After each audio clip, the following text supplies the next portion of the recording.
जिस भारत में माँ कामाख्या की पूजा होती है, उसी भारत में महाराष्ट्र के बीड़ में 13,000 स्त्रियां अपनी बच्चेदानी निकलवाती हैं। आखिर ऐसी क्या मजबूरी आ गई? आखिर ऐसी क्या परेशानी है? आखिर ऐसा क्या दर्द है? जानने के लिए देखिए विचार ग्राइंडर।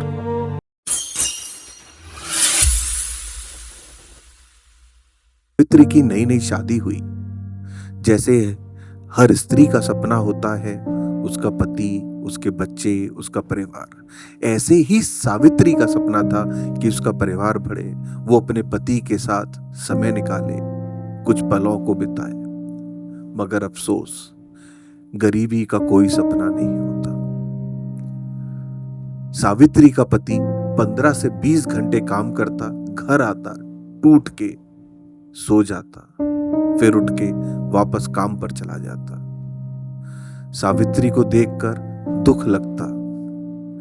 एक दिन सावित्री का पति काम से लौटकर आया और खूब फूट फूट कर रोने लगा। सावित्री से कहने लगा कि मैं तुमको सुख ना दे पाया। इस तनख्वाह में हमारा गुजारा भी नहीं होता, बस 2 वक्त की रोटी मिल जाती है और कुछ नहीं। हमारा परिवार कैसे बढ़ेगा? हम आगे अपने बच्चों के लिए क्या करेंगे? हम क्या सोचेंगे? अपनी बीवी से गले मिलकर जोर जोर से रोने लगता है। सावित्री भी रोती है। सुबह उठकर सावित्री ने भी फैसला कर लिया था कि मैं अपने पति के साथ काम करूंगी। सावित्री अपने पति के साथ काम करने चली जाती है। काम था गन्नों की कटाई। तनख्वाह जो मिलती वो घंटों के हिसाब से न मिलती, कितने गन्ने काटे हैं उसके हिसाब से मिलती। काम ज्यादा और तनख्वाह कम।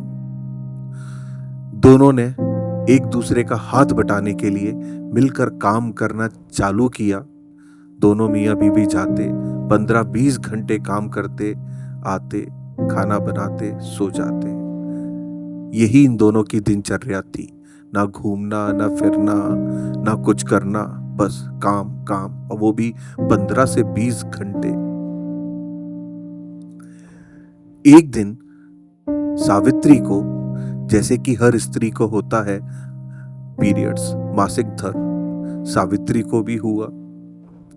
सावित्री के पेट में इतना दर्द कि सावित्री ने बोला, आज आप चले जाओ, मैं नहीं जाती हूं। सावित्री का पति काम करने चला गया।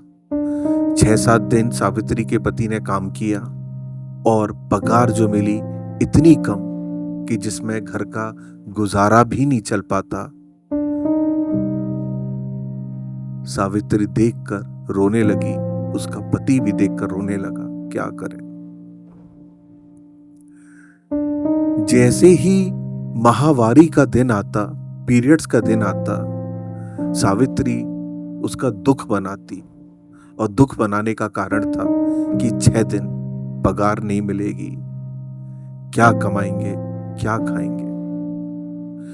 सावित्री के पीरियड्स ही सावित्री के लिए दुख का कारण बन गए थे। तनख्वाह काट ली जाती, कोई छुट्टी नहीं, 15 से 20 घंटे काम। सावित्री क्या करती? घर की आर्थिक तंगी इतनी कम कि आदमियों ने, औरतों ने सपने देखना ही छोड़ दिया था। क्या सपने देखते? जिंदगी एक सर्वाइवल थी। 2 वक्त की रोटी मिल जाए, खाना खा ले, फिर सुबह काम पर चले जाए। जहां काम करने जाते वहां कोई सुविधा भी नहीं थी। 15-20 घंटे काम करते, कोई शौचालय नहीं, कोई व्यवस्था नहीं। दिन में भूखे रहते, भूखे खाना खाते नहीं और काम पर लग जाते। धीरे धीरे धीरे धीरे सावित्री का शरीर कमजोर होने लगा। सावित्री के पति का शरीर कमजोर होने लगा। हर महीने के 6 दिन, पीरियड्स के 6 दिन सावित्री के लिए भारी पड़ जाते। तो सावित्री ने एक अस्पताल में जाकर अपनी बच्चेदानी निकलवा दी। उसके बाद सावित्री को जो दर्द हुआ, वो दर्द झेलते हुए सावित्री ने काम करना चालू कर दिया। अब सावित्री 30 के 30 दिन काम करती है और सावित्री का शरीर पूरी तरफ से टूट चुका है।